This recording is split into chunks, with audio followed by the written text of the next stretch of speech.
Bonsoir à tout le monde. Je suis absolument ravie de vous partager ce soir ce sujet qui est cher à mon cœur.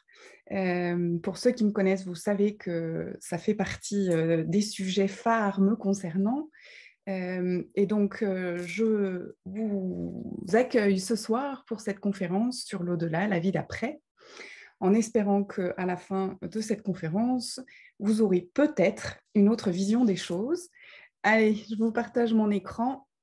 Donc simplement, pour ceux qui ne me connaissent pas, je voulais prendre juste quelques minutes qui seront le préambule de cette conférence pour vous expliquer que, vous l'aurez deviné, je suis médium, je suis née avec des capacités extrasensorielles qui ont un nom scientifique de clairvoyance, clairaudience, clairsentience et clairconnaissance.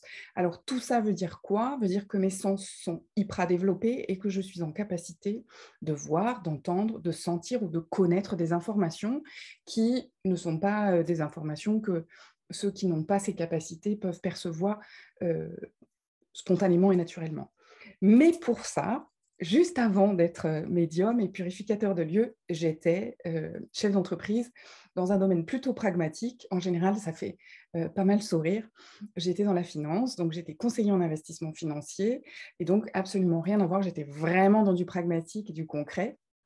Et là, en l'occurrence, voilà, j'ai accepté cette partie médiumnique qui est en moi et c'est aujourd'hui mon activité principale. Donc, en fait, cette conférence en ligne, c'est le résultat à la fois des recherches que j'ai pu faire, des formations que j'ai pu faire à travers le monde pour aider à développer mes propres capacités, mais aussi de mes lectures et de mes expériences concrètes de médiumnité. Vous verrez, je vais échanger pendant toute la conférence quelques exemples de choses que voilà, j'ai pu vivre, expérimenter et vous en faire part. Alors, je vais très sûrement vous dire des choses qui vont vous surprendre, qui vont vous bouger, et c'est OK. Hein. Prenez ce qui vous parle, laissez le reste. Si jamais vous ne comprenez pas, c'est pas assez pragmatique pour vous, c'est absolument OK. Il n'y a absolument aucune règle qui dit que vous devez être d'accord avec moi. Simplement, je vous demande d'écouter cette conférence avec une ouverture d'esprit qui fait que peut-être quelque chose va pouvoir émerger de différent ou en tout cas que vous allez pouvoir vous questionner différemment. Une fois que ça c'est dit, je continue. Alors, je vais déjà parler de quelques généralités. Alors, vous allez voir, je vais l'appeler de plein de façons différentes parce que, en fait, humainement parlant, il va bien falloir qu'on mette des mots sur les choses. Donc, je vais l'appeler l'autre côté, l'au-delà, l'autre côté du voile. Voilà, je vais l'appeler de plein de façons différentes. En réalité, vous allez le voir, c'est assez difficile d'imaginer parce on ne peut pas imaginer autrement qu'en mettant des termes humains, ce qui est logique, hein, enfin voilà, on est bien obligé de parler et d'avoir des mots pour ça, mais force est de constater que ces mots, ces notions humaines ne peuvent pas s'appliquer de l'autre côté. Par exemple, pour vous donner des exemples, voilà, il n'y a pas de notion de temps-distance. Ça veut dire quoi? Ça veut dire que là où nous, on se dit que pour aller de chez moi à mon lieu d'activité, il va falloir à un moment donné que je prenne le métro, que je prenne le train, la voiture, j'en sais rien. De l'autre côté du voile, il n'y a pas cette notion de distance. On peut être en un claquement de doigts ici et à Tombouctou ou ici et je ne sais, enfin n'importe où dans le monde. De la même façon que, alors ça aussi c'est assez compliqué à comprendre, j'ai eu du mal moi, enfant, à comprendre l'inverse, puisque je suis née avec sa capacité, donc ça veut dire que lorsque j'étais enfant, je voyais plein de choses, je comprenais plein de choses, et je ne comprenais pas comment on ne pouvait ne pas comprendre comment ça se passait de l'autre côté. Bref, pour revenir à la réalité de la 3D, quand on est humain, quand on est vivant, on a un corps avec des limites, puisque la main délimite la main. De l'autre côté du voile, il n'y a pas cette notion de limite, il n'y a pas cette notion de, de, de, de, euh, de distance. Voilà. Euh, pour être plus simple, ce que je peux vous expliquer, c'est... alors, je ne sais pas si vous avez des notions de physique quantique, mais en physique quantique, vous savez, on étudie des atomes et également l'espace entre deux atomes. Eh bien, si on peut faire une mini comparaison, les atomes, ce serait nous, humains, avec notre corps qui est visible, délimité, qui est palpable, qui est quantifiable, qui est en hauteur, en largeur. Voilà, on peut l'appréhender. L'atome, c'est exactement la même chose. Aujourd'hui, la science peut regarder au microscope un atome et regarder comment il est structuré, comment il est construit. Par contre, c'est encore difficile par la science, y compris la science quantique, même si dans la notion on l'a, d'observer l'espace entre deux atomes. Voilà. Eh bien, l'autre côté du voile, c'est cet espace-là qu'on ne peut pas encore, humainement parlant, observer, quantifier et rationaliser. Pourtant, force est de constater qu'il y a quelque chose, puisqu'on arrive à délimiter qu'il y a deux atomes et entre deux, un espace. Cet espace, c'est compliqué pour l'humain d'imaginer que c'est quelque chose, puisque comme on ne le voit pas, que c'est trop petit, que ce n'est pas palpable, quantifiable exactement comme un corps ou un atome, eh bien, de façon rationnelle et pragmatique, hein, l'humain considère que ça n'existe pas. Or, ça existe, puisque sinon les deux atomes ne pourraient pas être en lien les uns avec les autres, ne pourraient pas interagir les uns avec les autres, ou ne pourraient juste pas tenir les uns entre les autres. Bref, pas de notion de temps, pas de notion de distance. On en reparlera un petit peu après, plus précisément, mais je voulais déjà vous expliquer quelques règles de base, même si d'un point de vue humain et cerveau humain, c'est compliqué à comprendre. Du coup, s'il n'y a pas de notion de temps, s'il n'y a pas de notion de distance, il n'y a pas non plus de notion de séparation. Si je reprends mon exemple de deux atomes avec l'espace au milieu, l'humain va très facilement dire il y a deux atomes et puis il y a du vide au milieu.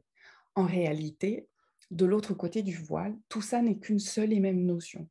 Tout ce qui est visible, les atomes, et invisible, le vide au milieu, n'est en fait qu'un seul et même espace. Je vais dire ce mot parce qu'il faut dire quelque chose, mais il n'y a pas de notion de séparation. Il n'y a pas une notion de ça, c'est ça, et ça, c'est autre chose.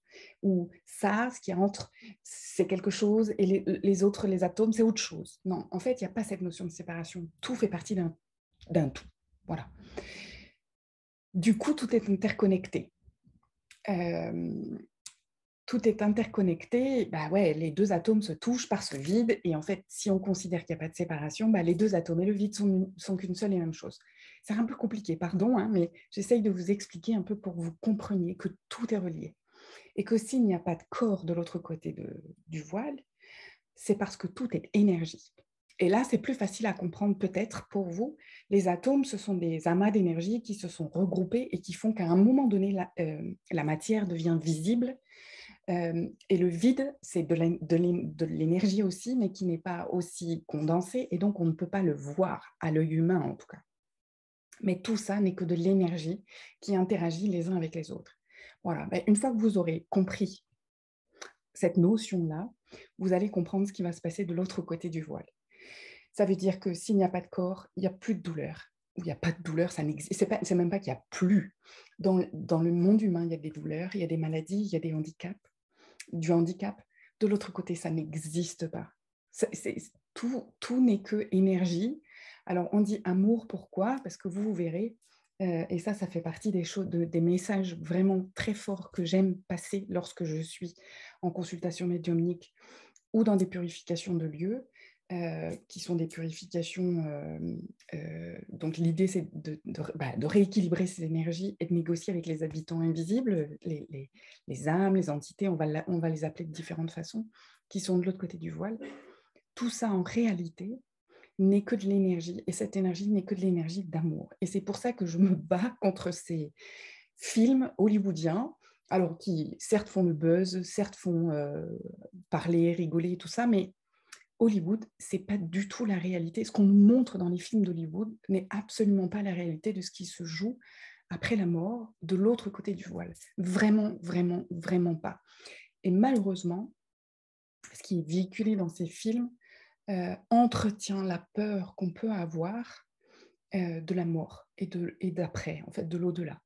Et ça, c'est quelque chose, vraiment, Alors, ça peut me mettre en colère de temps à autre quand certaines personnes qui sont en deuil me posent des questions du style, mais en fait, comme il n'a pas été super gentil ou parce qu'il n'a pas été exemplaire, est-ce que vous êtes certaine qu'il va bien? Est-ce que vous êtes certaine qu'il n'est pas dans un espace plutôt noir, etc. Ce qu'on nous dépeint à Hollywood. Je ne reprends que, alors je ne sais pas si vous connaissez le film Ghost, mais à un moment donné, les méchants sont embarqués par des espèces de fantômes ou de trucs noirs, là, des espèces d'ombres noires qui viennent attraper le méchant et puis qui l'entraînent dans des cris terribles et tout ça. Ça, c'est de la fumisterie.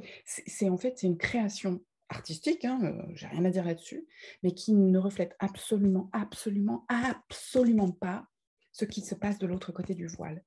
Voilà, donc ça, c'est vraiment un truc, je le répète et je le martèle à chaque fois parce que ça me fait mal, en fait, pour les personnes qui sont en deuil, d'imaginer qu'elles puissent penser que pour une raison ou pour une autre, la personne qui vient de décéder pourrait être dans les bras enfin, vous savez, tous ces trucs qu'on peut se raconter sur la mort, de terriblissime, où c'est le noir, c'est le néant et il ne se passe plus rien. C'est exactement, exactement l'inverse. Voilà, ça c'est dit, c'est mon petit coup de gueule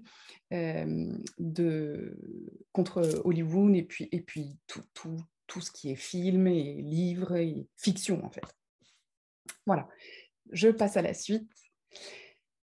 La mort en fait, alors ça c'est pas que moi qui le dis, hein, soyons clairs, il n'y a que en Occident où finalement la mort est considérée comme la fin de quelque chose. Voilà. On entend très souvent aujourd'hui dire que la mort, c'est la fin de la vie. Alors que non.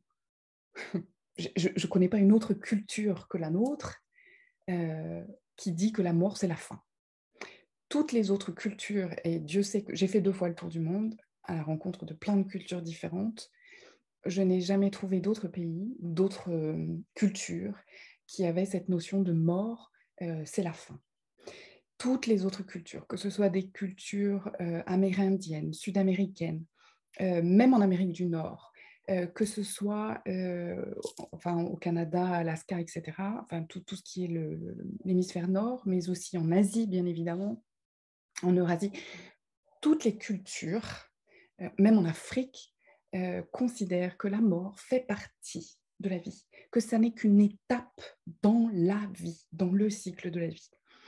Et je vous invite vraiment, s'il y a une seule chose que vous pouvez retenir de cette conférence, c'est cet aspect-là, de vous dire que, alors je n'ai pas dit qu'on était plus idiots que les autres, je dis simplement qu'on est peut-être un peu plus dans une notion de peur vis-à-vis de ça, mais que si on voulait bien, et je vous invite, vous en tout cas, qui êtes aujourd'hui très nombreux à regarder, à considérer que peut-être la mort n'est pas la fin de quelque chose, mais le début d'autre chose. Ça pourrait peut-être vous aider à la fois à accepter la perte d'un être cher qui reste, je fais une parenthèse et une précaution oratoire. Je vous soutiens pour ceux qui m'ont envoyé des messages en me disant qu'ils étaient justement en deuil, qu'ils venaient de perdre une maman, quelqu'un de proche. Bien évidemment que la perte d'un être cher, ici, là, en tant qu'humain, dans la matière, c'est extrêmement douloureux pour plein de raisons. Je ne remettrai jamais ça en cause et ce deuil suffisant et nécessaire à faire pour accepter le départ de quelqu'un ne peut se faire qu'avec beaucoup de douceur pour soi et beaucoup de temps ou du temps.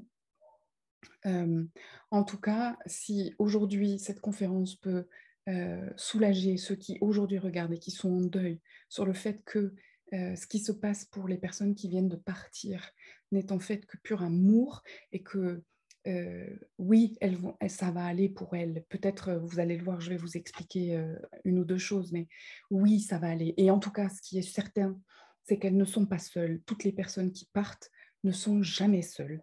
Elles sont forcément accueillies par les autres êtres de la famille, par exemple, ou des proches qui sont déjà décédés et qui viennent en fait les chercher les quelques jours avant le décès et qui les accompagnent dans le process dont je vais vous parler juste après. Donc, bien évidemment que la perte d'un être cher est extrêmement douloureuse, ne serait-ce que par cette fameuse séparation physique, le fait de ne plus pouvoir voir la personne, de ne plus pouvoir voilà, la voir à côté de soi, par le vide qui peut être ressenti au moment du deuil et de la perte d'un être cher, et puis aussi beaucoup, je l'entends, par l'absence de possibilité de pouvoir dire quelque chose juste avant.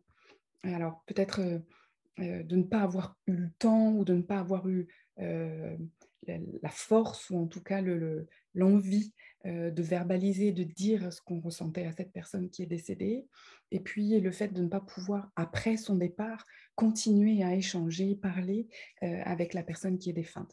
Donc, on est d'accord, je ne remettrai absolument pas en question la douleur qu'on peut ressentir au moment d'un deuil, que ce soit des parents ou que ce soit des enfants. Alors, je sais que le deuil des enfants peut être encore autre chose à vivre, bien évidemment. Nous ne sommes pas nés pour voir partir nos enfants. C'est une absolue certitude et je ne peux que vous soutenir dans cette période difficile d'acceptation du deuil. En tout cas, ce que moi je voudrais là ce soir, c'est vous rassurer sur ce qui se passe après, pour que vous compreniez que cette personne partie n'est absolument pas partie pour une fin de quelque chose, mais au contraire, pour une autre étape. Voilà. Donc l'enveloppe corporelle décède, on est bien d'accord, mais l'âme survit, l'esprit survit. Alors ça, c'est encore pas moi qui le dis, hein, mais il y a plein de témoignages et je peux vous donner en référence. Je vous les mettrai peut-être d'ailleurs en référence sur le replay lorsque vous le recevrez, des références de livres que vous pouvez lire sur les... Alors, en anglais, c'est... la mort imminente, Near Death Experience, mais c'est la mort imminente, je crois que c'est ça en français, où ces personnes sont décédées ou ont été déclarées décédées pendant quelques minutes et sont en fait revenues et ont pu se souvenir et raconter ce qu'elles ont vécu. Si vous avez besoin d'espoir et de témoignages de personnes qui ont vécu ça, je vous donnerai notamment un livre qui m'a, moi, bouleversée par la sincérité et puis surtout, j'ai trouvé assez bluffant la façon, alors c'est un livre que Anita Morjani a écrit, je vous le mettrai en référence. C'est une femme qui est décédée, enfin qui est arrivée à l'hôpital avec un stade de cancer terminal, des métastases absolument partout dans le corps. Elle est arrivée à l'hôpital avec son mari, l'a amenée à l'hôpital, et elle est décédée quelques heures après. Et elle raconte ce qu'il s'est passé juste après la déclaration de sa mort, avant de revenir. Et elle raconte l'interstice, le temps qui s'est passé entre le moment où elle a été déclarée décédée et le moment où elle est revenue. Et elle a le souvenir de ce qui s'est passé. Et je trouve merveilleux la façon dont elle exprime ça, parce que vraiment, vraiment, c'est compliqué avec des mots humains et avec le cerveau humain de comprendre comment ça se déroule de l'autre côté du voile, comment ça se passe, et de pouvoir mettre des mots là-dessus, de pouvoir expliquer qu'on peut à la fois être, ce qui a été son cas, présent, allongé dans un lit d'hôpital, dans une pièce dans un hôpital, et pouvoir entendre la conversation de son frère qui était à 400 kilomètres et qui parlait avec son mari au téléphone, qui lui apprenait son décès, comment elle pouvait, dans le même temps, entendre les conversations de ses propres médecins qui étaient dans la salle à côté et qui parlaient de son cas, et en même temps avoir voilà, une conversation avec son papa qui était déjà décédé. Voilà. Et je trouve qu'avec les mots qu'elle emploie et comment elle le décrit, elle a extrêmement bien retranscrit ce que beaucoup décrivent dans les expériences de mort imminente, c'est ça. Voilà. Donc, je voulais juste voilà, vous exprimer le fait que dans les témoignages, il n'y a pas de notion de temps, il n'y a pas de notion de distance. Elle a pu, dans le même temps, être dans ce lit-là, déclaré décédé, et en même temps entendre des conversations à 400 kilomètres, s'en souvenir, avoir une conversation avec son papa qui était déjà décédé depuis quelques années, et en même temps entendre des médecins lui donner des détails de son dossier médical qu'elle ne connaissait pas. Et lorsqu'elle est revenue, en fait, elle a gardé la mémoire de tout ça et elle a pu l'exprimer, le dire. Alors, elle a écrit un livre, elle fait des conférences partout dans le monde, elle est extrêmement connue. Et lorsqu'elle est revenue, elle a décidé de revenir sans son cancer. Et donc, dans les quelques mois qui ont suivi, elle a été complètement soignée parce qu'elle a compris pourquoi elle avait ce cancer et elle voulait revenir sur Terre. Donc, elle a décidé de revenir. Et donc, elle a écrit ce livre, fait des conférences. Et surtout, ce qui est assez bluffant, c'est qu'un certain nombre de médecins imminents se sont déplacés de partout dans le monde pour venir voir son dossier médical parce que personne ne comprenait comment elle pouvait être guérie d'un cancer. Voilà, donc, mais ce qui, moi, m'interpelle et ce pourquoi je vous en parle, c'est qu'elle décrit extrêmement bien cette période pendant laquelle elle a été déclarée décédée et où elle a pu expérimenter cette notion de pas de limite, pas de distance, pas de temps, pas de corps, juste de l'énergie et pouvoir à la fois être dans l'énergie près de son frère, dans l'énergie de son père, etc. Je vous invite à aller le lire. Après le décès, juste après le décès, que ce soit un décès préparé à la suite d'une longue maladie, à la suite voilà, de quelque chose qui a fait que la mort, on a eu le temps de s'y préparer, le temps de la voir arriver, ou pas du tout. L'âme va avoir besoin d'un moment que moi j'appelle de rentrer dans un processus. Alors j'appelle ça la salle de cinéma. C'est pour expliquer en fait. L'idée, c'est, imaginez-vous, vous êtes installé dans une grande salle de cinéma et vous regardez votre vie défiler sur un grand écran et vous la regardez autant de fois que nécessaire pour en fait comprendre ce que vous n'aviez peut-être pas compris au moment où vous étiez vivant, apprendre ce que vous n'aviez peut-être pas réussi à apprendre lorsque vous étiez là. Et ce process-là peut durer de façon variable en fonction des personnes, en fonction de ce qu'elles ont vécu, en fonction de leur niveau de conscience lorsqu'elles étaient vivantes. Voilà, c'est très variable, on ne peut pas savoir.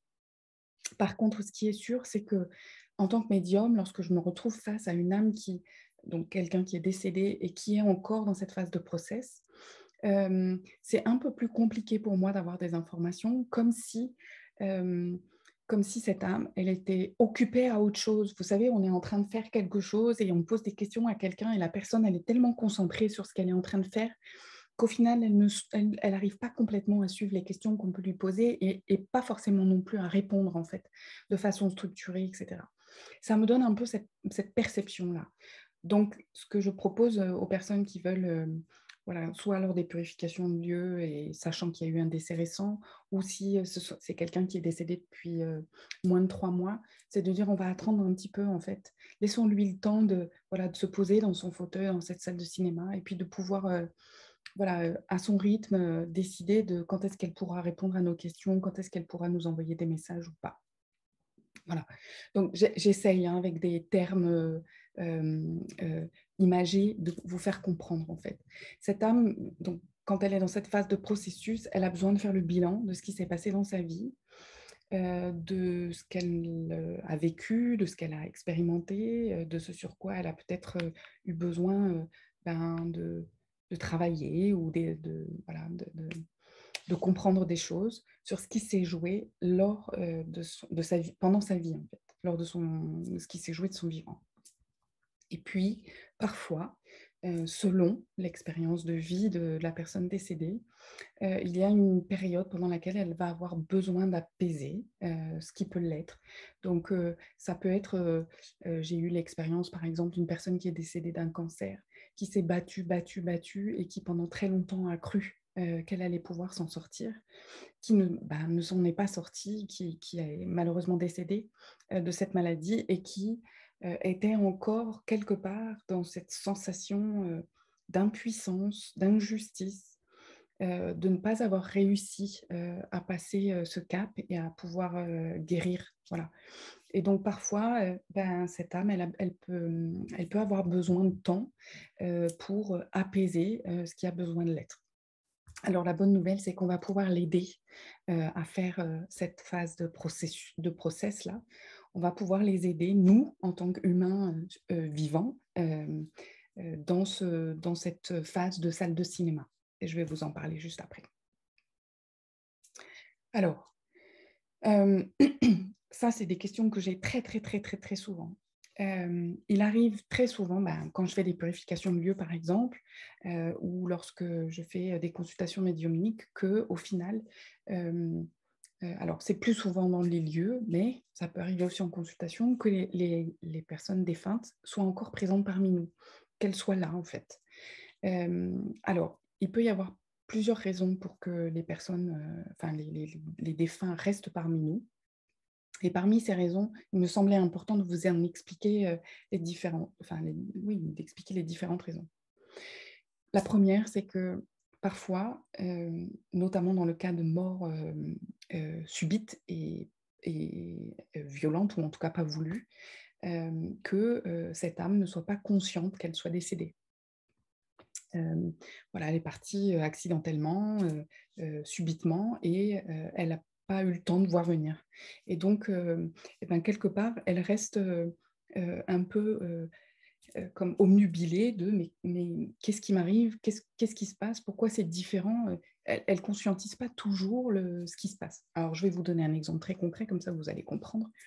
Lors d'une des purifications de lieux que j'ai fait, en périphérie de Toulouse, je me souviens, c'était sur, les hauteurs, je crois que c'était Vieille Toulouse ou quelque chose comme ça.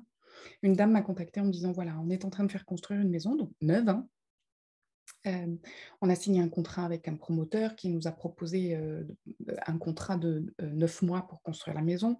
Alors elle me dit en rigolant, on se doutait bien que, bon voilà, ça pouvait se décaler et que bon, elle me dit: «On est quand même pragmatique et on se doutait que ça pouvait se rallonger un peu plus». Mais elle dit: «Là, quand même, on est à 18 mois, de construction. Il y a des problématiques, constantes sur cette construction, des problèmes d'approvisionnement». Alors ça, je vous parle de ça, c'était avant, 2020. Des problèmes d'approvisionnement sur le terrain pour faire venir les matériaux, heu, plein de choses qui se passent bizarres et elle me dit: «Là, je suis vraiment inquiète en fait parce qu'on a eu aussi 2 accidents sur le chantier pendant la construction et le dernier en date, datait de quelques jours, je crois, où un 2e artisan s'était blessé en se cassant la jambe en tombant d'une échelle, sur le chantier». La dame était un peu paniquée en disant: «Bon, voilà, là vraiment, voilà, on a besoin de vous parce que, on ne sait plus quoi faire pour que les choses se passent, les artisans ne se présentent pas, ne donnent pas suite» et cetera et cetera. Et en fait, en allant faire, la purification sur le lieu, je me suis retrouvée face à un jeune homme entre 25 et 30 ans, alors une âme, hein, bien sûr, qui, rôdait en fait, qui tournait un peu en rond dans cette maison qui n'était pas terminée, hein, donc on était vraiment, sur un chantier, pas terminé du tout. Et en fait, ce jeune homme était décédé manifestement d'un accident de moto, à peu près à cet âge-là, et il répétait en boucle: «Je comprends pas pourquoi quelqu'un construit une maison sur mon terrain. Je comprends pas pourquoi quelqu'un construit une maison sur mon terrain», et en fait, il n'avait pas pris conscience qu'il était décédé et il faisait absolument tout son possible pour cesser les travaux sur ce qu'il considérait encore comme étant son propre terrain. Et donc il a fallu que j'explique à ce jeune homme que, bah, il était décédé, que ça n'était plus son terrain, que c'était le terrain de ce jeune couple qui faisait construire la maison et qu'il était temps aujourd'hui qu'il parte et qu'il laisse, cette maison se construire sur ce terrain parce que, bah, ça n'était plus sa maison et qu'il fallait voilà, qu'il lâche et qu'il parte en fait. Et ça a été un peu compliqué parce qu'il était vraiment dans cette, rumination de, «Quelqu'un est sur mon terrain, quelqu'un construit, c'est pas normal» et cetera. Voilà, donc c'est pour vous donner un exemple concret d'une âme qui ne serait pas consciente qu'elle est décédée et qui peut, rester, dans le lieu, ou à l'endroit. Alors, il y a ceux qui ne sont pas conscients du destin, ceux qui restent de leur décès, ceux qui restent attachés à une situation. Alors ça peut être, plein de choses, mais je me souviens d'une dame, d'un certain âge, hein, donc c'était une personne âgée, qui est décédée, voilà, de vieillesse et qui avait un enfant handicapé et en fait, voilà, elle était très, très inquiète de savoir ce que son enfant allait devenir et elle est restée auprès de lui, pendant de très nombreuses années parce que ce ce monsieur m'a contactée, ça faisait un moment que sa maman était décédée et en fait, cette maman, décédée ne souhaitait pas laisser son fils parce elle restait inquiète de ce qui allait se passer pour son fils alors que, tout se passait très bien, tout allait très bien, mais elle restait inquiète et donc elle était restée attachée, à son proche, et à la situation de handicap de son fils et voilà et elle avait du mal à lâcher, cette situation-là.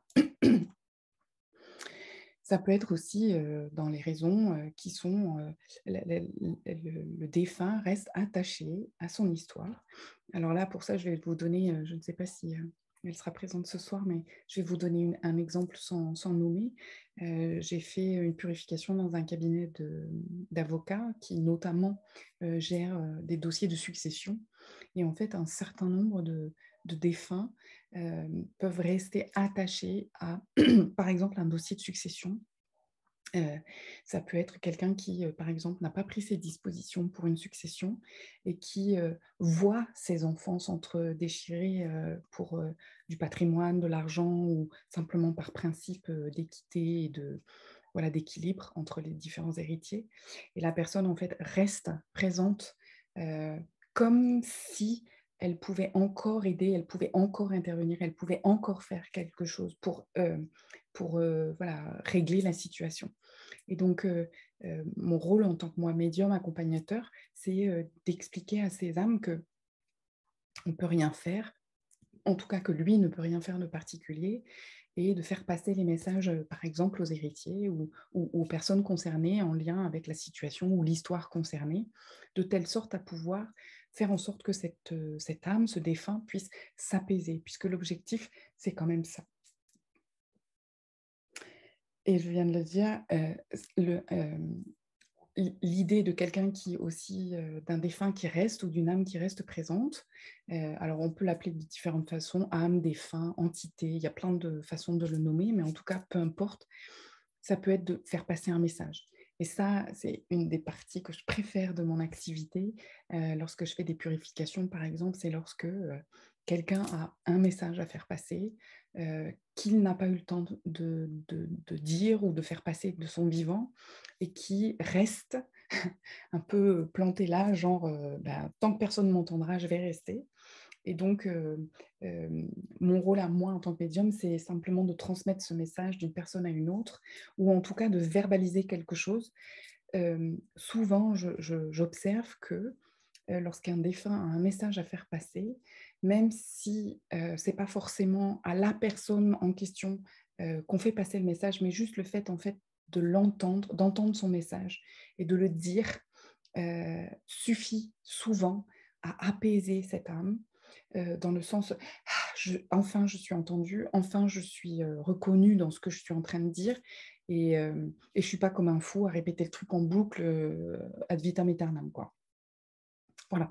Donc voilà les raisons pour lesquelles, on peut, dans des lieux, auprès de personnes, heu en tant que médium, nous, observer, voir, constater, ressentir, entendre, des défunts, des entités, des âmes qui viennent s'exprimer ou qui juste restent là, pensant apporter un soutien, pensant pouvoir aider.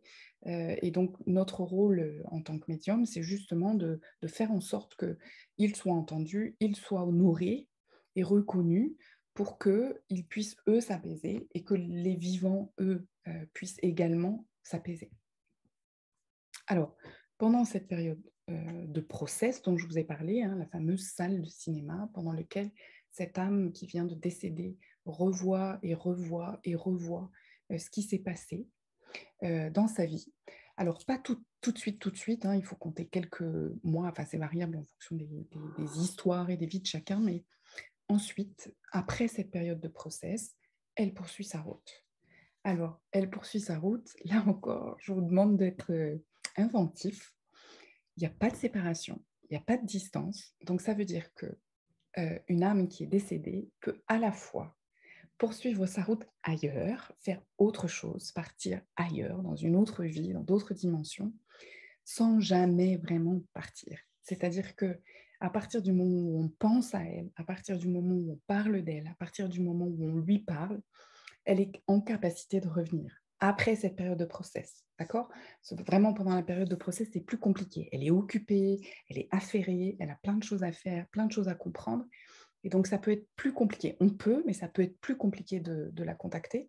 Mais une fois qu'elle a fini ce process, qu'elle s'est apaisée sur la totalité de sa vie, alors soyons clairs, apaisée, ça ne veut pas dire, je répare tout ce que j'ai fait, ça veut simplement dire, je prends de la hauteur sur ce que j'ai vécu en tant qu'être humain et comme je prends de la hauteur avec amour et non pas avec jugement et non pas avec culpabilité, je ne peux que, être admiratif, de ce que j'ai fait dans ma vie, de ce qui s'est passé dans ma vie et comment j'ai fait dans ma vie.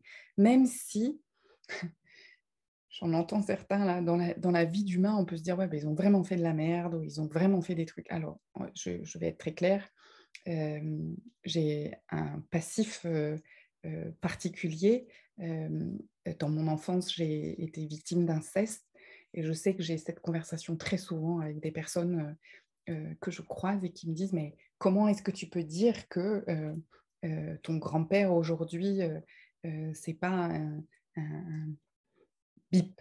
Je mets un mot comme ça. En fait, mon grand-père a fait de son mieux toute sa vie. Il n'a pas su faire autrement que de faire ça. Je ne dis pas que j'excuse ce qu'il a fait, je dis simplement que ça s'explique et que c'est OK, en fait, de s'expliquer. Quand, un enfant naît, quand il sort du ventre de sa mère, il n'est pas, violeur, il n'est pas incestueux, il n'est pas, brigand, il n'est pas assassin. Il le devient en fonction de ce qu'il vit tout au long de sa vie et des choix qu'il fait dans sa vie.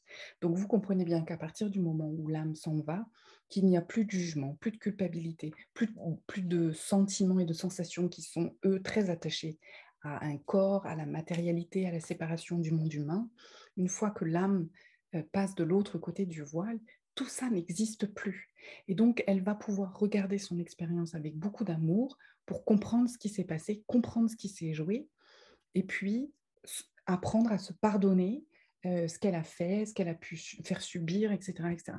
Donc oui, aujourd'hui, je suis archi convaincue pour avoir échangé avec mon grand-père que bien évidemment, il était navré de ce qu'il a pu faire de son vivant à un certain nombre de personnes dans la famille et dans l'environnement, mais qu'aujourd'hui, il a compris ça et ça fait partie des personnes qui aujourd'hui m'apportent énormément de soutien, d'amour tout court, sans plus jamais être, attaché à la condition des choix qu'il avait fait lorsqu'il était vivant. OK, je sais que c'est un peu compliqué à comprendre, mais croyez-le, vraiment, je le vis, je le vibre et c'est parfaitement OK pour pouvoir échanger avec ces âmes qui sont de l'autre côté du voile. Il y a pas de jugement, il y a pas de culpabilité, il y a pas de honte, il y a plus de honte. Au bout d'un moment, une fois que le process est terminé, il y a plus tout ça. Alors bien sûr, dans la salle de cinéma, en revoyant, ça peut être vachement choquant de dire: «Mais comment j'ai pu faire des choses pareilles?» Mais c'est une expérience à apprendre. C'est quelque chose que l'âme avait besoin de vivre dans un corps pour pouvoir expérimenter, voilà. L'idée du tout, puisqu'on est tous reliés, et je vous l'ai dit tout au départ, hein, on est tous interdépendants, eh bien, c'est de connaître la totalité des expériences qui peuvent être faites dans une vie. Les trucs sympas et les trucs moins sympas. Donc, il faut qu'il y en ait qui fassent les trucs pas sympas et d'autres qui fassent les trucs sympas. OK, allez, je m'arrête là parce que je vais vous perdre. Comment communiquer avec, les personnes qui sont de l'autre côté du voile? Il y a plein de façons, donc je vais vous donner quelques exemples qui sont valables dans un sens comme dans l'autre. J'y viens. Vous pouvez communiquer avec eux, alors, vous n'êtes pas fou, vous ne serez pas fou si vous le faites, de parler à voix haute ou dans votre tête avec eux. Au contraire, ils adorent ça. Ils adorent qu'on puisse communiquer avec eux, parler avec eux, qu'on puisse, se remémorer des choses qu'on a pu vivre avec eux, expérimenter avec eux. Ça les aide dans la phase de processus, lorsqu'ils sont dans leur salle de cinéma, juste après leur décès, ça les aide énormément à s'apaiser. Et puis par la même occasion, si vous vivez un deuil, eh bien ma foi, ça ne peut que vous faire du bien, que de continuer à parler à vos défunts, à voix haute ou dans la tête, peu importe. Et si les gens vous prennent pour des fous, eh bien tant pis, ils vous prennent pour des fous. Techniquement, ça n'a pas beaucoup d'importance. Tant que ça vous fait du bien à vous, je vous confirme que ça leur fait énormément de bien à eux aussi et ils adorent ça. Ils adorent qu'on leur parle, qu'on leur remémore des souvenirs, ça les aide véritablement. Mais ça peut être également par le biais de musique, de paroles de chansons, par l'art en général. Je sais que, une jeune femme, continuait à peindre. Sa maman était peintre, elle était un peu aussi elle, mais moins que sa maman et en fait, elle avait repris, cette idée de peindre, dans l'idée de continuer à partager quelque chose avec sa maman et sa maman lorsque je l'avais ressenti et entendu. Elle me disait combien elle était agréablement touchée que sa fille puisse vouloir encore, par le biais de la peinture, communiquer avec elle. De la même façon, j'ai eu récemment une purification et la maman disait que elle se souvenait que sa fille et son mari, vivant tous les deux encore, avaient une passion en commun qui était le jardinage et elle a encouragé sa fille à continuer à jardiner et d'en parler avec son père, de telle sorte à ce qu'ils restent les deux ensemble et à partager quelque chose. Donc, vous voyez, c'est vraiment très important pour eux euh, qu'on soit dans cette notion de partage, peu importe ce qui soit partagé, mais que cette notion-là de partage existe toujours. Ensuite, alors pour communiquer avec nous cette fois-ci, il y a toutes ces synchronicités. Alors là, je voudrais faire appel à votre aspect pragmatique.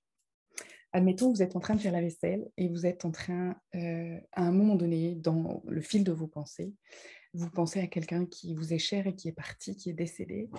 Dites-vous bien une chose, c'est que si à ce moment-là, dans le fil de votre pensée, vous pensez spécifiquement à cette personne, que ça n'a pas de lien avec ce que vous pensiez juste avant, ou que même ça en avait, mais bon, vous ne savez pas trop, dites-vous que c'est votre défunt qui vient parler avec vous.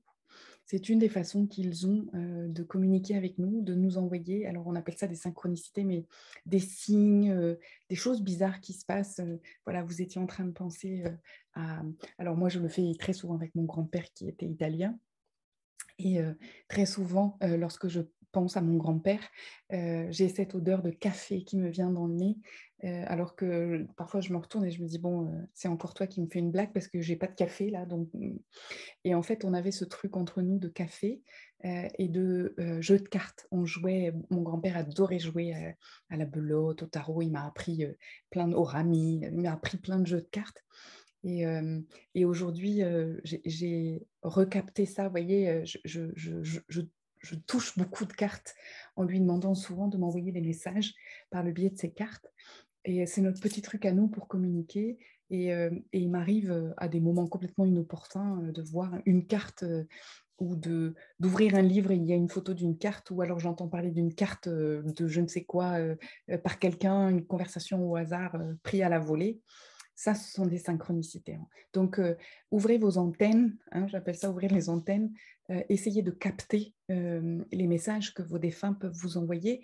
Vous ne pouvez pas vous tromper. Si avec ce message-là ou ce truc-là qui arrive, ça vous fait penser à, c'est il ou elle essaye de communiquer avec vous. Alors ensuite, il y a l'électronique. Alors là, ils sont super forts avec l'électronique. Les télés qui s'allument, les téléphones qui s'éteignent, les télécommandes qui changent de place et qui se déplacent, etc., etc. Les lumières qui s'éteignent, qui s'allument, etc. N'ayez pas peur de ces manifestations de grâce. Dites-vous simplement que c'est quelqu'un, un de vos ancêtres, qui essaye de communiquer avec vous. Et cherchez dans votre tête qui peut bien vouloir communiquer avec vous. Voyez s'il peut y avoir un lien, s'il peut y avoir... Mais arrêtez de vous dire que c'est forcément un truc terrible. Ça, c'est Hollywood qui essaye de nous mettre ça dans la tête. Essayez simplement, changer d'angle de vue. Ok, ça peut être, si vous êtes pragmatique, ça peut être ce qu'on nous raconte dans Hollywood, des trucs terribles qui peuvent se passer, mais ça peut aussi être juste quelqu'un qui essaye de communiquer avec vous et c'est ok en fait. Donc, quand la lumière s'allume ou s'éteint ou je ne sais quoi, parlez gentiment à voix haute ou dans votre tête en disant bah, alors ça, alors là, vraiment, je ne sais pas, parlez à votre grand-père, parlez à votre maman, à votre papa, à votre enfant, à votre bébé, de façon à ce que il ou elle comprenne que vous avez vu, entendu et compris le signe. Voilà. Je vous promets, faites-le et vous allez vous rendre compte qu'en fait, dès que les défunts se sentent entendus, compris, vus, ressentis, ils cessent leur manifestation, un peu flippante parfois, parce que la télé qui s'allume en plein milieu de la nuit, ça peut être un peu flippant, ça surprend, mais en réalité, il n'y a rien de terrible, quoi. C'est juste voilà, quelqu'un qui essaye de communiquer avec vous, et c'est génial, en fait. Je me souviens de ce monsieur qui m'avait contacté, c'est un artisan, et il me disait, je vous appelle parce que ça fait à peu près un mois que quand je rentre chez moi, systématiquement, un livre de ma bibliothèque est par terre. Et c'est toujours le même livre. Et il me dit pourtant, les premières fois, j'ai trouvé bizarre, donc je remettais, mais là, au bout d'un moment, je commence à me dire, voilà, il avait presque peur. Et il me dit, je m'escrime à le mettre à le coincer entre d'autres livres, voire même il y a des fois, j'ai essayé de le mettre sous un tas d'autres livres et il me dit systématiquement, il se retrouve par terre. Et j'ai simplement posé la question, mais quel est ce livre qui tombe toujours le même?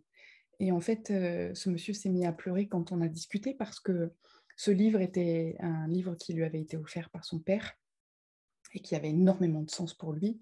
Et c'était précisément ce livre-là qui tombait de sa bibliothèque. Et en fait, il n'avait jamais pensé à regarder le livre en question. Enfin, il le regardait, mais sans vraiment le regarder, en fait.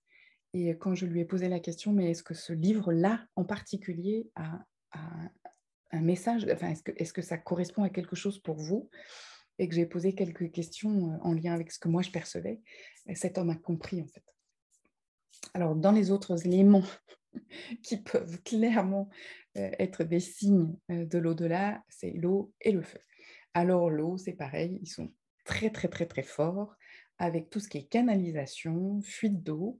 Hem, Vraiment, vraiment, je vous invite à réfléchir à ça. Ce sont des éléments qui sont faciles pour eux à appréhender, heu, après la phase de processus et donc ça peut être aussi une façon de communiquer. Le robinet qui se met en marche ou des fuites. Voilà, dans une maison, je me souviens d'une purification, alors qui amène les 2 pour le coup, le feu et l'eau. Ceux qui me connaissent ont forcément entendu cette maison, en région toulousaine qui a été touchée par la foudre et donc le feu. Et en fait, en faisant la purification et en faisant le tour de la maison, je dis à la dame, elle m'avait absolument rien expliqué, mais je ne savais pas pour la foudre, je ne savais pas non plus pour la fuite et les canalisations, mais je me suis posée à chaque endroit en disant: «Là, il y a eu une fuite, d'eau, il y a eu une fuite, il y a une canalisation qui s'est rompue». Hem Et puis je m'étais mis à l'endroit où la foudre était tombée précisément dans la maison en disant: «Bah, c'est bizarre, j'ai la sensation qu'il y a ici comme, un truc qui fait ks ks ks comme ça, comme si ça faisait des étincelles ou des choses comme ça». Et la dame avait été bluffée en disant: «Mais comment vous faites pour savoir ça?» Et en fait, simplement parce que, voilà, un je le ressens et 2 j'avais cette, dame défunte dans la maison qui m'expliquait, en fait. Et donc elle disait qu'elle essayait de communiquer par des choses qu'on peut, nous, humains, voir et ressentir. Ensuite, bon, je vous en ai parlé, tout ce qui est ressenti, vous pensez à quelqu'un, ou bien vous ne pensez pas à la personne en particulier, mais d'un seul coup, vous avez des frissons ou un coup d'air froid ou un coup d'air chaud ou une émotion qui monte d'un seul coup et vous savez pas. C'est pas en lien avec ce que vous êtes en train de vivre là, dans votre journée, là, tout de suite, maintenant. Vous êtes en train de travailler, vous êtes sur l'ordinateur, j'en sais rien. Vous êtes sur votre ordinateur en train de travailler et puis d'un seul coup, vous ressentez une joie de dingue et ou des frissons et posez-vous la question, heu, à qui ça me fait penser? Et si spontanément comme ça, il y a maman, papa, mon oncle, ma tante, ma grand-mère, mon grand-père, eh bien dites-vous que c'est, une façon que votre défunt a de communiquer avec vous en vous faisant ressentir. Puisque nous, nous avons un corps, c'est une des façons qu'ils ont de nous montrer, concrètement parlant que, ils sont présents, ils sont là. Donc, lorsque vous avez ces ressentis, posez-vous la question, en fonction de ce que j'étais en train de faire là, tout de suite, maintenant, est-ce que ça a un lien ou pas? Et si ce n'est pas le cas, posez-vous la question, qui pourrait être qui pourrait avoir envie de communiquer maintenant? Qui pourrait avoir envie de dire quelque chose? Voilà. De la même façon, demandez des signes. Ça, je l'explique beaucoup pour les personnes qui m'expliquent être en deuil et en difficulté par rapport à un deuil. Demandez des signes, demandez à vos défunts de vous montrer qu'ils sont là pour vous, qu'ils sont encore présents, que non, ils ne sont pas partis dans un truc, heu, terrible ils sont dans le noir, ils sont partis ailleurs et définitivement partis et plus jamais. Ça, c'est vraiment le truc humain, enfin, on va être, pragmatique, hein, si on fait l'opposition que je faisais tout au départ entre les cultures. Ici, on a été élevé par le christianisme, le judaïsme où c'est bien, c'est mal, tu es vivant, tu es mort, voilà, enfin, on est dans l'opposition et la séparation constante. Mais je vous promets que c'est pas le cas et que vous pouvez leur demander des signes à tout moment. Hem, j'ai très souvent dit à des personnes qui avaient perdu des êtres chers: «Qu'est-ce que vous aviez en commun? Qu'est-ce que vous partagiez ensemble? Qu'est-ce qui pourrait être aujourd'hui un trait d'union entre vous et votre défunt?»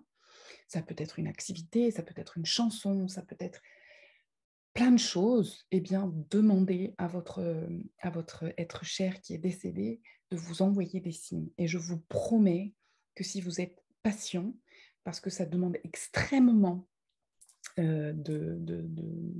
d'efforts pour eux, euh, pour communiquer avec nous. Alors, s'ils sont dans la phase de process, ça peut même être vraiment compliqué, mais après, ils peuvent communiquer avec nous avec plein de signes. Demandez-leur de vous montrer. Moi, mon grand-père, je lui demande de m'envoyer des odeurs de café et de me montrer des cartes. Quand je ne suis pas bien et que j'ai besoin de savoir qu'il est là pour m'aider, qu'il est là pour moi, je demande. Et si vous ne demandez pas, vous n'aurez pas. Ils ne peuvent pas vous donner des signes si si vous ne les demandez pas. Bon, moi, j'ai déjà entendu des choses assez rigolotes du style, bah, t'as pas demandé, donc on t'a pas envoyé de signes, on t'a pas montré qu'on était là, mais faites-le, quoi. Et une autre façon de communiquer avec eux aussi, c'est par les rêves. Ils sont en capacité de vous envoyer plein d'informations par les rêves. Alors, euh, il y a des différences entre les rêves. Il y a les rêves, vous en conviendrez, on a l'impression d'avoir rêvé, d'avoir couru, d'avoir fait plein de trucs toute la nuit, mais dès qu'on se réveille, dès qu'on ouvre les yeux, dès qu'on conscientise qu'on est réveillé, le rêve s'efface, on ne se souvient plus de rien. Voilà. On sait qu'on a rêvé, mais on est incapable de se souvenir de ce qui s'est passé dans le rêve. Et puis il y a les autres. Alors on est bien d'accord, ceux-là sont très très rares, ou en tout cas plus rares. Et ça dépend aussi des personnes. Il y a des personnes qui vont avoir beaucoup de ces rêves-là, et d'autres qui vont avoir beaucoup de ceux-là. Et c'est OK. Mais en tout cas, il y a d'autres types de rêves où, là, particulièrement, même réveillé, même lorsqu'après la journée s'enclenche, etc., on se souvient du rêve. Eh bien, dites-vous que vos défunts, vos êtres chers peuvent vous parler par le biais de ces rêves-là. Je vais vous partager une expérience très récente, personnelle, pour vous donner un exemple. Mon papa était hospitalisé il y a quelques jours et en me couchant, j'ai demandé voilà, de l'aide. Je leur ai dit là-haut, si vous avez un signe à me donner, je suis inquiète pour mon père et voilà, j'aimerais avoir un signe de votre part. Alors oui, pourquoi? Parce que parfois, ils peuvent aussi avoir quelques indications sur ce qui peut se passer ou pas se passer, possiblement. Et ils ne sont pas obligés de nous le dire. Enfin, en tout cas, même s'ils savent, ils ne sont pas obligés de nous dire. Et j'ai demandé de l'aide. Et cette nuit-là, donc il y a une semaine à peine, ma grand-mère, donc la maman de mon papa, est venue dans un rêve me parler et me donner des informations. Je peux vous jurer que le matin au réveil, je m'en souvenais. Je me souvenais de ce que j'avais ressenti lorsqu'elle m'a parlé. Elle m'a donné des messages absolument merveilleux et j'étais extrêmement heureuse, comme si elle avait été là en fait, comme si elle était juste à côté de moi, comme si elle était voilà, presque voilà, à côté, comme je pourrais avoir là quelqu'un à côté de moi maintenant. Et je m'en suis souvenue au réveil, je me souvenais de la sensation, je me souvenais de ce qu'elle m'avait dit.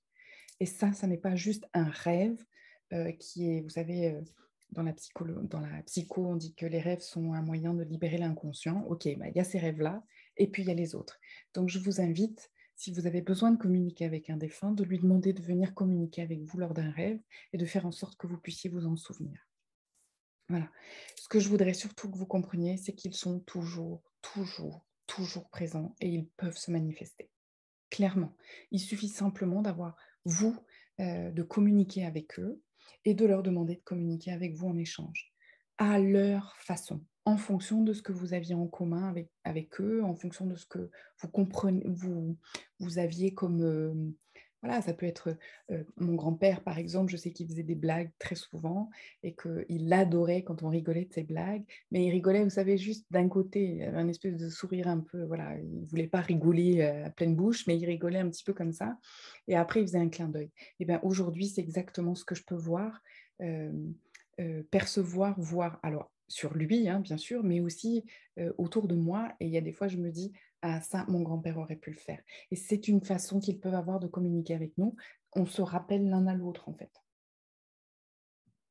Alors oui, je vous ai mis en référence, je ne sais pas s'il y a des parents avec des enfants là ce soir qui regardent la conférence, parce que je ne vous vois plus et je ne sais plus qui est qui, et il y en a plein que je ne connais pas, mais allez regarder le dessin animé Coco, je vous l'ai mis là il est extraordinaire et vraiment, vraiment, tout ce qui est relaté dans Coco est vrai. C'est exactement les expériences que moi, je peux avoir lorsque je communique avec ces âmes et lorsque je peux parler, les voir et écouter leurs histoires, écouter ce qu'ils ont à dire. C'est exactement retranscrit tel quel dans ce dessin animé Coco. Donc, je vous invite, même adultes sans enfants, à aller voir ce dessin animé juste pour continuer à ouvrir vos perceptions et votre façon de comprendre ce qui se passe après la mort. Alors, comment on peut aider ces âmes? Je vous donne quelques astuces très pratiques qu'ils adorent. Donc, qu'on parle d'eux pour du positif ou en positif.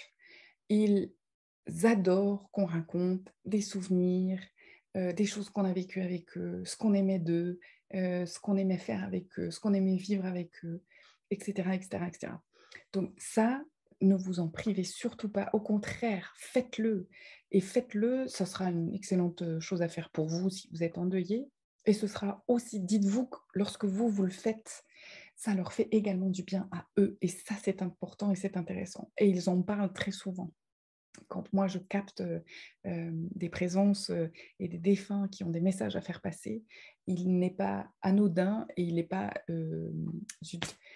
c'est très courant, voilà, dit autrement, qu'il me parle de quelque chose qu'ils faisaient ensemble quand il était vivant et dis-lui de se souvenir de ça, tu te souviens quand on faisait ça et c'était chouette. Eh bien, c'est exactement ça qu'ils vous demandent de faire et ça peut extrêmement les aider. Ils adorent ça. Ça leur permet de revenir dans cette énergie d'amour dont j'ai parlé tout à l'heure et de s'apaiser en fonction de leur histoire. Qu'on pense à eux, bon, ça revient un peu à la même chose, hein, parler d'eux, penser à eux. Euh, Leur rendre hommage.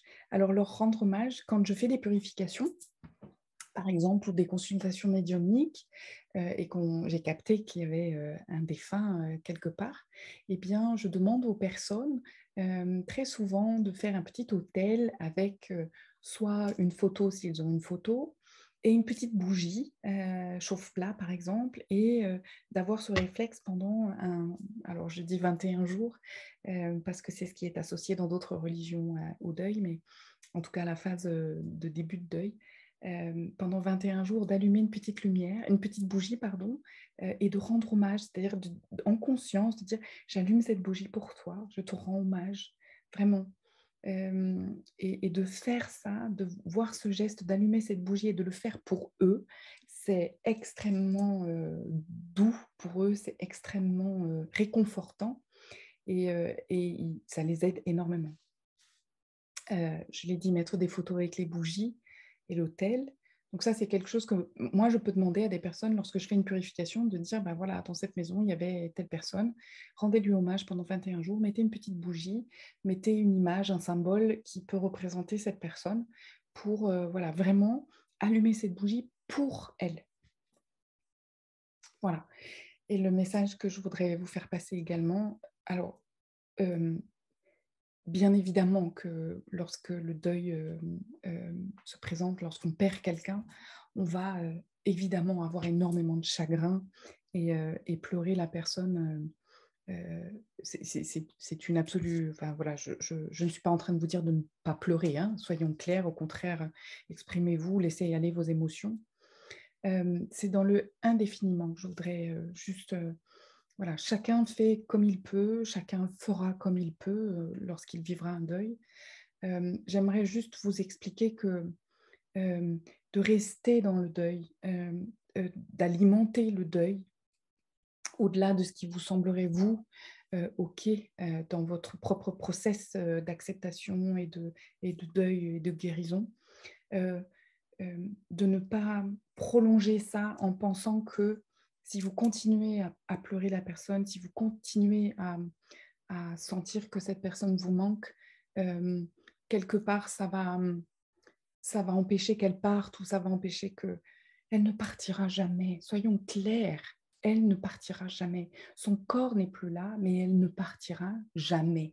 Si vous avez besoin d'elle, il suffit de penser à elle, il suffit de l'appeler, il suffit de parler d'elle et son énergie débarque dans la foulée. Enfin, quand je fais, moi, des consultations et que la personne me dit, ben, Parfois, je pense à ma maman, mais soyez absolument certain que dans la seconde, la maman est là. Si elle sent que sa fille a besoin, elle est là. Si vous avez, un parent, un grand-parent et que vous avez envie que ce grand-parent ou cet être cher, vous apporte du soutien, il suffit simplement de prononcer son nom ou de penser à lui. Et donc, du coup, pleurer indéfiniment empêche, au contraire, à la fois votre deuil. Encore une fois, hein, voilà, pardon pour ceux qui sont en deuil aujourd'hui et pour qui ça puisse être, difficile d'entendre ça, mais pleurer ce que vous avez à pleurer, c'est parfaitement OK, mais à un moment donné, lorsque vous sentez que, voilà, que vous avez passé cette phase compliquée, hem, ne restez pas dans le «j'entretiens ça», parce que je pense que si je l'entretiens, il va rester ou elle va rester un peu plus et que ça va lui faire du bien de savoir qu'elle me manque ou il me manque. Parce qu'au final, ça vous dessert à vous dans votre, dans le fait de continuer à vivre et de continuer à être qui vous devez être. Parce que si vous n'êtes pas décédé en même temps que cette personne, c'est que vous avez encore des choses à vivre, encore des choses à expérimenter. Et même si la douleur peut être extrêmement forte, si c'est le cas, c'est que vous avez encore des choses à vivre. Mais surtout, de continuer à pleurer indéfiniment empêche aussi cet être cher de faire son process, d'aller dans cette phase d'apprentissage de ce qui s'est joué dans sa vie et puis d'aller là où il a besoin d'aller pour continuer à faire ce qu'il a besoin de faire. Et donc, voilà, c'est dans le dosage et dans la mesure, en fait, que les choses n'aident pas, ni vous, ni eux. Donc, voilà, j'attire juste, votre attention sur ce sujet-là pour que ça ne soit pas douloureux indéfiniment, simplement en pensant que en restant dans cet état-là, vous, ça va, aider le défunt dans le fait que oui, vous lui manquez, oui, vous auriez aimé qu'il reste et oui, vous l'aimez, infiniment. Voilà, et donc en résumé, comment vous pouvez les aider? Eh bien, en leur envoyant de l'amour, de l'amour, de l'amour, enfin voilà, continuez à les aimer, continuez à leur envoyer des pensées d'amour, mettez vos mains au cœur et: «Qu'est-ce que je t'aime et qu'est-ce que» voilà, je voudrais juste que tu le saches et juste vous imaginez dans votre tête que vous envoyez de l'amour comme vous pouvez aujourd'hui le faire avec, vos enfants, votre conjoint, votre conjointe, vos parents vivants, de, voilà, de penser à eux avec amour et de leur envoyer beaucoup d'amour. Eh bien, faites-le également avec vos défunts.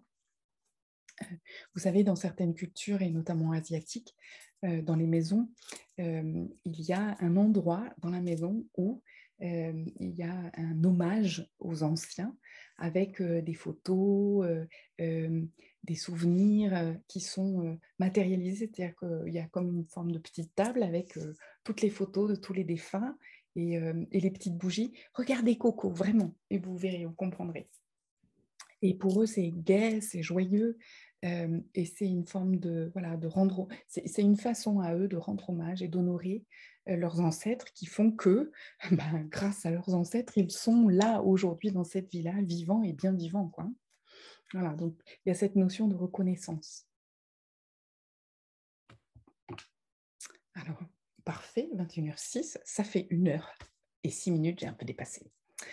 Et donc c'est le moment où vous allez pouvoir poser des questions. Donc j'espère que voilà, j'espère juste que cette conférence vous aura permis de voir les choses un petit peu différemment, sous un autre angle. Ce serait chouette. Et c'est maintenant que je vais pouvoir répondre à toutes les questions que vous aviez. Écoutez, merci, merci encore à tous. Je vous souhaite une belle fin de soirée. Je vous souhaite de très doux rêves et de convoquer avec vous dans vos rêves ce soir toutes les personnes que vous aimez et qui sont parties pour qu'elles viennent vous faire un petit signe. Voilà, je vous le souhaite. À bientôt, au revoir.